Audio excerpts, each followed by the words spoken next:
So what are the new Michigan Parenting Time guidelines? The new guidelines came out this year. They actually came out in February, but I don't think there's been a lot of discussion about them, at least not that I've seen. So there are new guidelines. So basically, state of Michigan has these suggested guidelines, suggested schedules, and things that they recommend for children for parenting time when parents cannot agree on what to do. So it's important to say, this is when you can't agree on what to do. Where do you go for guidance? How do you do this? You're splitting up with someone or getting divorced and you have kids together and you got to figure out, okay, what's the custody and parenting time arrangement going to be? When do you have the kids? When does mom have the kids? So what schedule do you use? So there are some new guidelines that were about 20 years in the making. That's how long it's been since the last guidelines were put out by Michigan. And different county, front of the court, some of them have their own guidelines. Macomb County is a good example. They have what's called reasonable parenting time, and it's a whole definition of every other weekend and one night during the week. And they have what they consider to be holiday parenting time, a typical schedule. And there's other counties that have done the same thing over the years. And of course, the good thing with parenting time schedules is you can also look at other states because it's not really affected by state law. It's just a question of trying to figure out the right schedule for your child, how old the child is, where do you go from there, and how do you deal with all that. So you could be looking at a good schedule that you found online that's Arizona, and it's just as applicable to Michigan. It's not like there's something different from state to state on what's appropriate, what the psychology says about a specific age of a child, what kind of time they should have, with each parent. So there are these guidelines. You can look them up. If you look up Michigan Parenting Time Guidelines, you'll find them on the internet pretty readily. So they do an incremented approach. They do categories by age. So basically the new ones are from birth to 12 months, and then they're from 12 months to 3 years, and then 3 to 5 years, and then beyond. Once they're in school age, they do 5 to 10, 10 to 14, but that's all.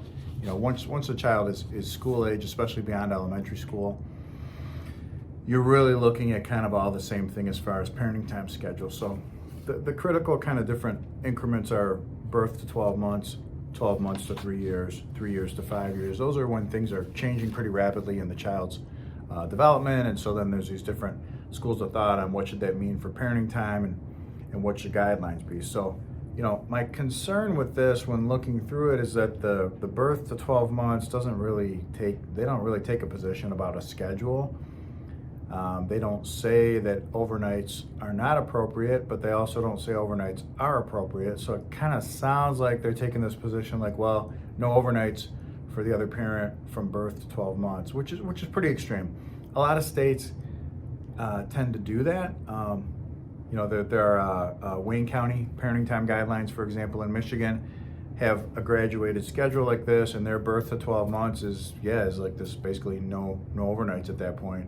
If it's up to the court and the parents can't agree on what to do, they cannot agree on what to do with parenting time, they're going to say, yeah, that's appropriate. So the new guidelines really don't take a position, which I guess is a good thing, but also they don't have a schedule, which is a bad thing. So you can't just look up birth to 12 months and say, okay, this is a typical schedule that makes sense.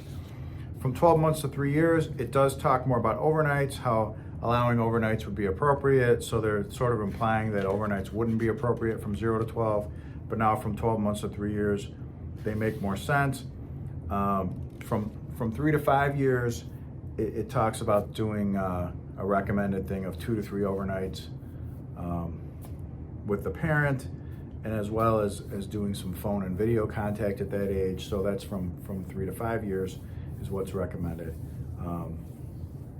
And then beyond that, it's a more regular schedule of overnights with each parent, phone time with the child, video time with the child.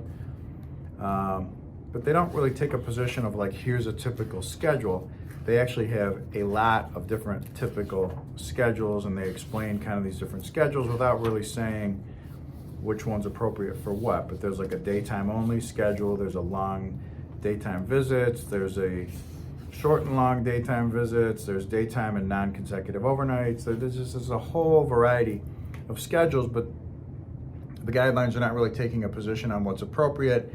And of course, they've always felt like you shouldn't have just a one size fits all with this stuff, but I think it is important and it is good to have some recommended schedules, and this really doesn't do that. It doesn't tell you 0 to 12 months, 12 months to 3 years, 3 years to 5 years. What's a typical schedule? What should we be doing? Is there a minimum amount of time with each parent? Is there a maximum? It doesn't really do any of that. It just kind of gives some general ideas about psychology and development of a child, which is good. But I think if you're the court, if you're a judge, a referee, and you got to make a decision because you got two parents in front of you that can't agree on when to see the child, it's helpful to have some specific kinds of things that you would go with if there's no agreement. So that's how that goes. So that's some ideas for you on the new parenting time guidelines. If you hear anything about this, you'll have a better sense of what's really going on with it. What's going on with it, it's a lot of vague kind of things with a lot of different choices about schedules,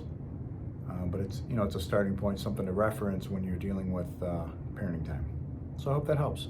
And don't forget to hit subscribe. You never know what could happen if you hit the subscribe button. Great things could happen. Or like the video. Thanks.